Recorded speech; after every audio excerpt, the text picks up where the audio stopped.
मैं जानता हूं कि आपको ऑक्सीकरण यानी कि ऑक्सीडेशन और अपचयन यानी कि रिडक्शन के बारे में थोड़ी बहुत जानकारी है।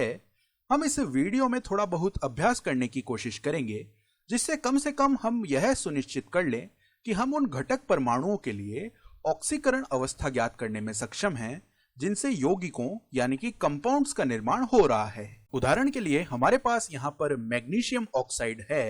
इसका उपयोग हम सीमेंट में करते हैं और इसके और भी अन्य अनुप्रयोग होते हैं। और यहाँ पर हमारे पास मैग्नीशियम हाइड्रोक्साइड भी है, जिसका उपयोग हम अम्लनाशकों यानी कि एंटा एसिड्स में करते हैं और इसका उपयोग डिओड्रेंट्स में भी किया जाता है।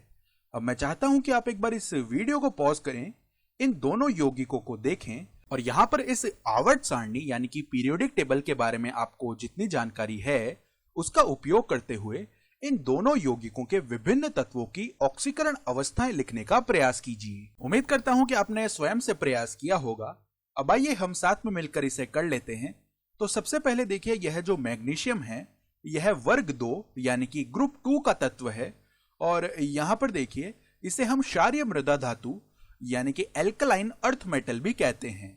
मैग्नीशियम में 2 संयोजकता इलेक्ट्रॉन यानी कि 2 वैलेंस इलेक्ट्रॉन्स होते हैं और यह इतना अधिक विद्युत ऋणात्मक यानी कि इलेक्ट्रोनेगेटिव नहीं होता है। हम पहले ही देख चुके हैं कि इस वर्ग के ये जो तत्व हैं जिनके पास 2 संयोजकता इलेक्ट्रॉन हैं, बहुत अधिक संभावना है कि ये उन दोनों संयोजकता इलेक्ट्रॉनों को त्याग दें। और यहां पर यदि इन्हें आयनिक बंध बनाने हैं यानी कि यदि इन्हें आयनित होना है तो ये इन दोनों संयोजकता इलेक्ट्रॉनों को त्याग देंगे। अब अगर यहां पर 2 इलेक्ट्रॉन त्याग दिए जाएंगे तो हमारे पास जो आवेश है वह +2 आ जाएगा।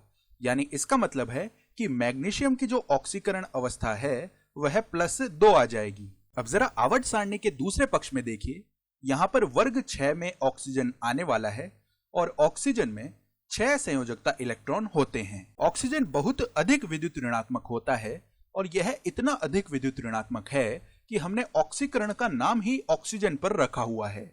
तो ऑक्सीजन यह कोशिश करता है कि यह अन्य तत्वों में से इलेक्ट्रॉन ले ले। और एक बात यह भी ध्यान रखने वाली है कि ऑक्सीजन विशेष रूप से 2 इलेक्ट्रॉन लेने की कोशिश करता है। तो इस वर्ग में कोई भी तत्व किसी अन्य तत्व से 2 इलेक्ट्रॉन लेने की अगर कोशिश करे तो इसमें कोई भी ताज्जुब की बात नहीं है, लेकिन विशेष रूप से ऑक्सीजन तो यह कोशिश करता ही है। तो अगर यहां पर 2 इलेक्ट्रॉन निकाले जा रहे हैं और हमने उदासीन रूप से शुरुआत की थी यानी कि उदासीन अवस्था से शुरुआत की थी, तो इसमें कोई भी ताज्जुब की बात नहीं है कि हमें ऑक्सीजन की ऑक्सीकरण अवस्था ऋणात्मक 2 मिले। तो अब ऐसा लग रहा है कि हमारा काम बन गया है। यहां पर मैग्नीशियम की ऑक्सीकरण अवस्था तो धनात्मक 2 हो सकती है और इसे लिखने का तरीका देखिए क्या होता है। यहां पर हम पहले 2 लिखते हैं और इसके बाद यहां पर धनात्मक चिन्ह लगाते हैं। यानी मैग्नीशियम के ऊपर पहले 2 लिखेंगे और उसके बाद यह प्लस का चिन्ह लगाएंगे। अब यहां पर इस ऑक्सीजन की ऑक्सीकरण अवस्था ऋणात्मक 2 आ जाएगी और यह इस अणु के कुल आवेश के संबंध में बहुत ही अर्थपूर्ण है, क्योंकि देखिए धनात्मक 2 और ऋणात्मक 2 ये दोनों मिलकर 0 बन जाएंगे और यह चीज काफी अर्थपूर्ण भी है, क्योंकि यह पूरी चीज एक उदासीन अणु ही तो है। और ध्यान दीजिए, यही केवल वह स्थिति नहीं है जिसमें ऑक्सीकरण अवस्था एक परिकल्पित यानी कि हाइपोथेटिकल आयनिक आवेश के बराबर आ रही है। यदि यहां पर ये आयनिक बंध होते तब भी यही स्थिति होती। और अगर हम ध्यान दें तो यह एक आयनिक यौगिक यानी कि आयोनिक कंपाउंड ही तो है। असल में ऑक्सीजन 2 इलेक्ट्रॉन लेता है और मैग्नीशियम यहां पर 2 इलेक्ट्रॉनों का त्याग कर रहा है।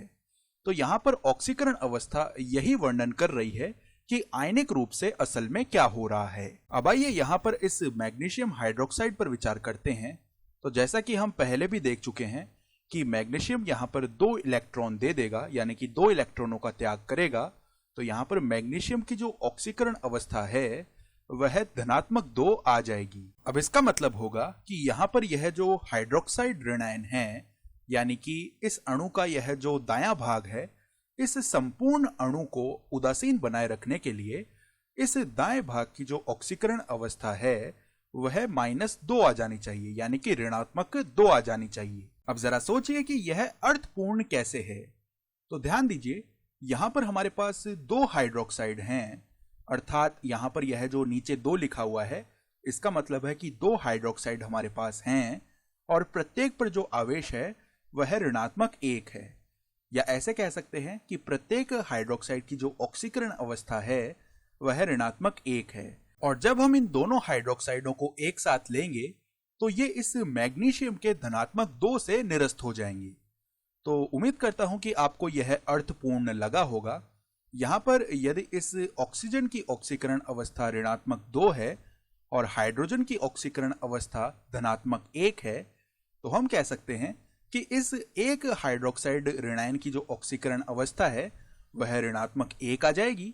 तो इस तरह यदि हम दो हाइड्रोक्साइडों की बात करेंगे तो उनके लिए जो ऑक्सीकरण अवस्था है वह ऋणात्मक 2 आ जाएगी, और वह जो ऋणात्मक 2 है वह इस मैग्नीशियम के धनात्मक 2 से निरस्त हो जाएगा। तो उम्मीद करता हूं कि जितनी भी चीजें आपने यहां पर देखी हैं वे सभी आपको अर्थपूर्ण लगी होंगी।